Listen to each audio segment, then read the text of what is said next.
Selamat malam.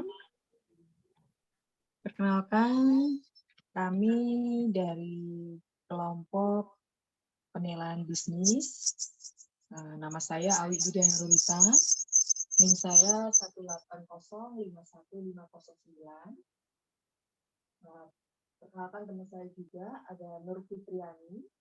NIM-nya 180511518. Eva Yuniarti Utami, NIM-nya 1805151. Astuti Susilawati, NIM-nya 190510236. Malam ini kami akan mempresentasikan tentang studi kelayakan bisnis pada usaha fashion Pineapple Staff. Selanjutnya,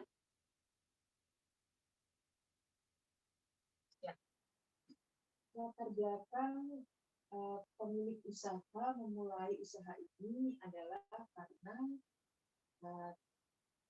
tertarik pada dunia fashion anak muda. Pemilik usaha ini bernama Winahyu Widosari, asal dari Sleman, Yogyakarta. Beliau merintis usahanya sejak tahun 2015 dan hanya dikelola berdua bersama suaminya. Produk yang dihasilkan antara lain ada jaket, tunik, hoodie, dan t-shirt, juga kaos. Awalnya produk hanya dijual secara online dan offline di event Sunmore UBS setiap minggu. Nah, tujuan usaha yang ingin dicapai oleh Winahyu Widosari yaitu dapat memberikan kontribusi kepada masyarakat, khususnya anak muda, dalam memenuhi kebutuhan fashion yang terus berkembang saat ini. Slide selanjutnya. Nah, tujuan diadakannya studi kelayakan bisnis pada usaha Pineapple Staff, antara lainnya itu, untuk mengetahui sebenarnya apakah usaha Pineapple Staff ini sudah menjalani aspek-aspek kelayakan bisnis. Selain itu, untuk mengetahui juga apakah usaha Pineapple Staff ini layak atau tidak beroperasi. Selain itu, untuk mengetahui faktor-faktor yang menyebabkan usaha Pineapple Staff dikatakan layak beroperasi. Dan juga untuk mengetahui apa kendala yang dialami oleh usaha Pineapple Staff. Selanjutnya, nah, untuk metodologi yang dilakukan di dalam studi kelayakan bisnis pada usaha Pineapple Staff, kita menggunakan teknik wawancara dan observasi lapangan. Nah, narasumber dari pihak manajemen Pineapple Staff bernama Mbak Debbie. Nah, dalam mengambil informasi tentang studi kelayakan bisnis ini, kita selalu berhubungan dengan Mbak Debbie dalam pengambilan data, mengolah data, mencari informasi, bahkan juga untuk observasi lapangan kita juga didampingi oleh Mbak Debbie. Oke. Selanjutnya akan dilanjutkan oleh teman saya, Astuti.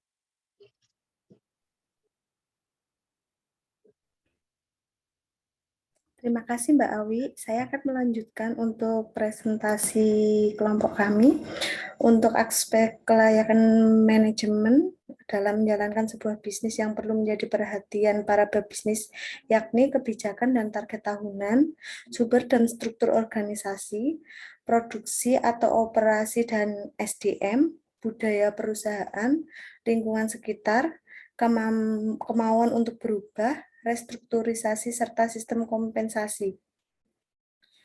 Pineapple Staff tidak pernah menarget dalam penjualan produksinya, sehingga pemilik tidak merasa terbebani akan target tersebut.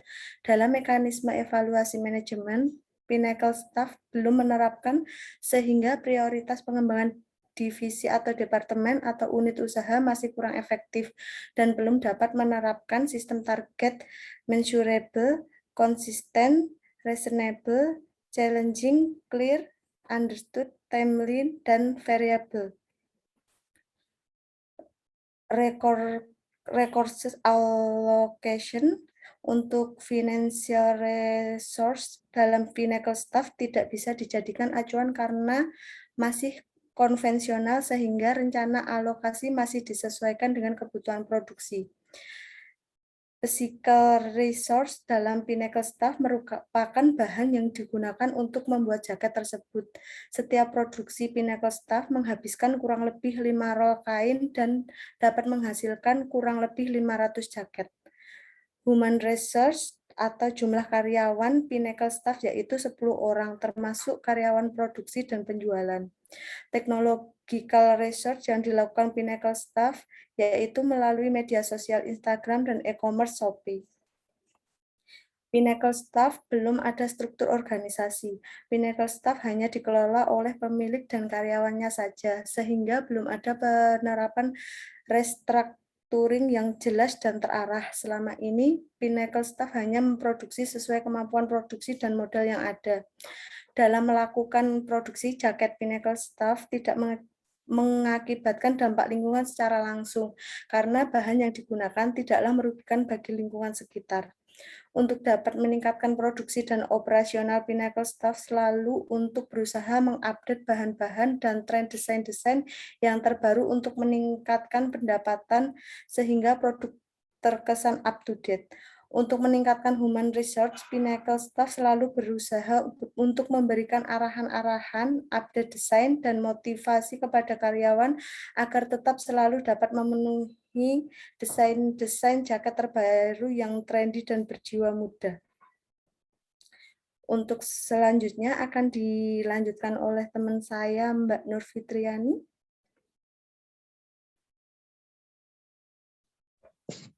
Baik, untuk poin selanjutnya ini aspek kelayakan dari produksinya. Untuk Pinnacle Staff sendiri, kelayakan produksinya mengikuti tren pasar, kemudian mengeluarkan produk inovasi baru setiap 1 bulan sekali, lalu kualitas produk yang dihasilkan terjamin, kemudian memiliki karyawan jahit dan sablon sendiri untuk menjaga kualitas produknya.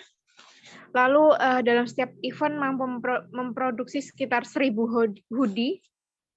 Kemudian supplies alat produksi yang lengkap seperti mesin jahit, mesin potong kain, mesin sablon, jarum, mesin gunting, meteran, dan setrika.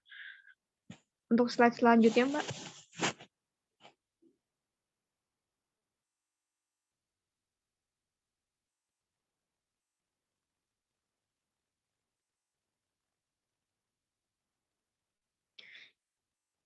Ya, untuk aspek kelayakan dari sisi SDM-nya, Pinnacle Staff mempunyai staff manajemen yang melakukan job desk sebagai admin dan pembukuan keuangan, seperti yang disebutkan sebelumnya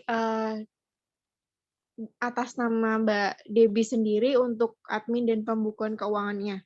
Kemudian melakukan rekrutmen pegawai, melakukan seleksi wawancara pegawai, dan mempunyai staf produksi sendiri.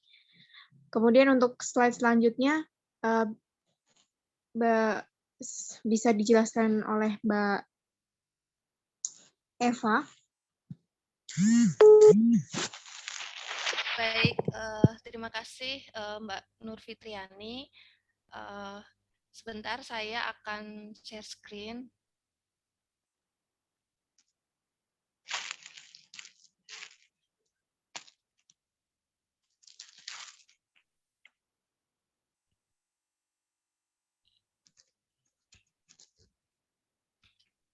Nah, di sini saya akan memaparkan mengenai kelayakan pasar dan pemasaran dari Pinnacle Staff. Nah, kelayakan pasar ini kami perlukan untuk mengetahui potensi dari pasar yang dituju oleh atau pasar yang ditargetkan oleh Pinnacle Staff. Nah, potensi ini kami di sini menganalisis mengenai produk yang dipasarkan oleh Pinnacle Staff, kemudian berapa permintaan yang dibutuhkan oleh konsumen dan produk sejenis yang ditawarkan oleh kompetitor. Nah, di sini potensi yang kami lihat mengenai produk fashion itu adalah potensi terbesarnya ada di e-commerce atau marketplace. Nah, di sini kami melihat bahwa eh, generasi yang berada di usia 20 sampai 34 tahun merupakan populasi tertinggi yang berbelanja secara daring atau online. Nah, beberapa hal yang di sini saya dapatkan datanya survei dari Kata Data mengapa e-commerce ini menjadi primadona untuk berbelanja. Salah satunya adalah hemat waktu merupakan hal yang sangat diperhatikan oleh orang saat ini, kemudian menghindari membawa barang yang berat, kemudian menemukan promo seperti yang saat ini ada, misalkan 77 sale seperti itu, kemudian dapat juga memilih fitur atau layanan pengantaran di hari yang sama, dan seperti yang ada di sini, misalkan dari jangkauan bisa menjangkau seluruh Indonesia, dan sebagai konsumen mereka juga dapat membandingkan harga seperti itu. Nah, kemudian di sini untuk 8 pertimbangan lain mengapa e-commerce ini sekarang menjadi primadona terutama saat pandemi gitu ya. Yang pertama gratis ongkir itu sekitar 66%, harga lebih murah, kemudian banyak diskon, proses pembayaran mudah, jadi ada pilihan apakah memang akan dibayar tunai lewat tenan seperti Indomaret atau Alfamaret, kemudian juga apakah akan dibayar nanti, dan lain sebagainya. Kemudian cara membayar yang beragam dan aplikasi yang mudah digunakan. Selanjutnya adalah pilihan produk yang beragam dan kemudahan mencari produk. Dengan kita masukkan kata kunci di e-commerce gitu, nanti akan muncul berbagai pilihan produk yang ditawarkan oleh lapak-lapak yang bergabung di suatu e-commerce, dan ini memudahkan sekali bagi konsumen karena one click away mereka akan dapatkan semuanya. Nah, kemudian ini prediksi pendapatan e-commerce di Indonesia. Jadi ini merupakan potensi ketika kita berdagang melalui e-commerce. Dan dari tahun ke tahun di sini produk fashion yang berwarna coklat tua dari tahun ke tahun permintaannya terus meningkat. Maksud saya transaksinya atau pendapatannya terus meningkat. Di sini diprediksi di tahun 2022 sampai akhir 2022 sekitar 10% lebih, dan di tahun 2023 ini di sini angkanya bisa mencapai 11 sampai 12%. Nah, kemudian di sini juga tingginya penetrasi e-commerce di Indonesia yang terus meningkat, jumlah penggunanya terus bertambah, dan diprediksi di sini lonjakan tertinggi memang setelah pandemi gitu, di mana pada tahun 2019 hanya kurang dari 170 juta pengguna, tapi nanti hingga tahun 2023 akan diprediksi mencapai lebih dari 210 juta. Jadi ini potensinya sangat besar sekali. Nah, kemudian itu tadi mengenai potensi ketika kita berdagang di e-commerce. Nah, kemudian yang kedua adalah aspek pemasaran, di mana saya aspek pemasaran ini menggunakan market analysis yang ada di sini saya tayangkan. Jadi saya akan melihat market share-nya seperti apa untuk produk fashion itu, kemudian market size, market segmentasi, dan customer mix. Kemudian yang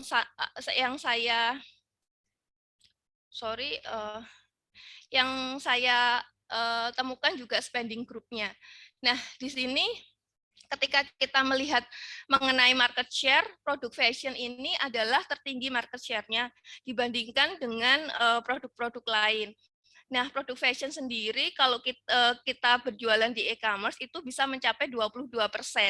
Jadi sangat tinggi sekali market share-nya. Kemudian untuk market size-nya di sini saya melihat bahwa usia generasi Z terutama yaitu di antara orang-orang yang berusia 18 sampai 25 tahun. Kemudian di sini 26 sampai 35 tahun.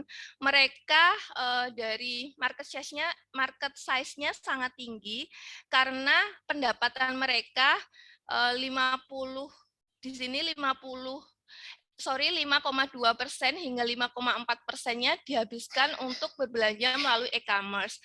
Menurut survei dari Kata Data untuk usia 14 sampai 25 tahun, di mana mereka pendapatannya dalam 1 bulan sekitar 4.600.000, 5,4%-nya akan dihabiskan untuk berbelanja di e-commerce. Dan kemudian untuk usia 26 sampai 35 tahun, dengan rata-rata penghasilan 5.700.000, mereka akan berbelanja sekitar 5,2% seperti itu. Dan ini merupakan rata-rata, hasilnya untuk setiap individu bisa bervariasi.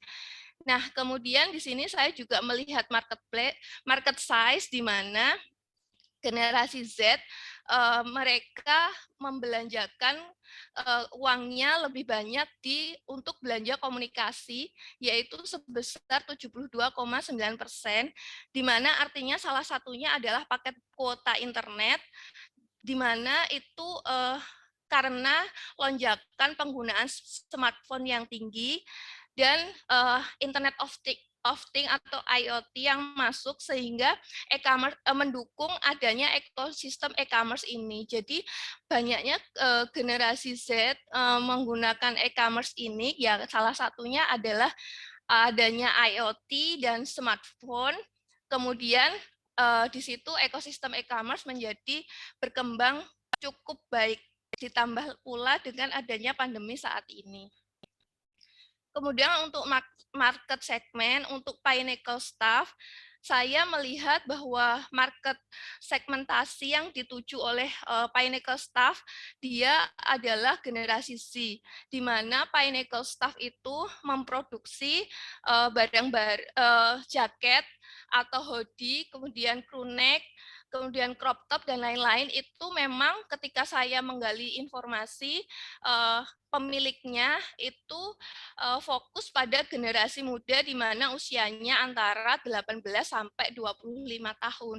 Dan dari hasil wawancara didukung dengan adanya data sekunder ini, menurut saya apa yang dilakukan oleh Pinnacle Staff sudah berada pada jalan yang tepat atau dengan potensi yang seperti saya jelaskan sebelumnya. Nah, untuk itu rekomendasi dari kelompok kami untuk kedepannya Pinnacle Staff itu lebih fokus pada pemasaran secara online.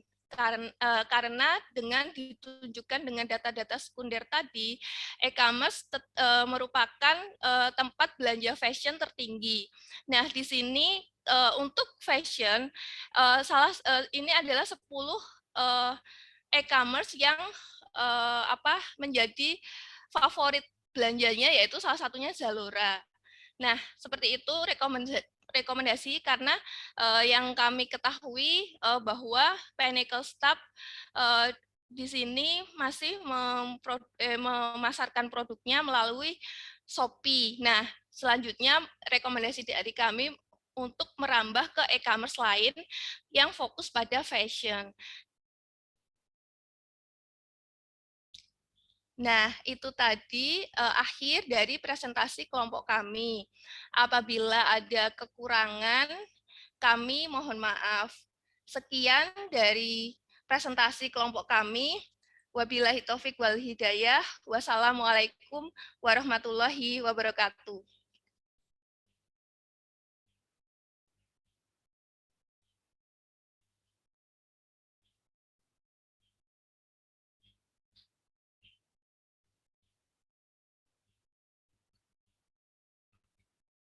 udah tak stop rekamannya. Oh, yang rekaman pertama udah di stop recording.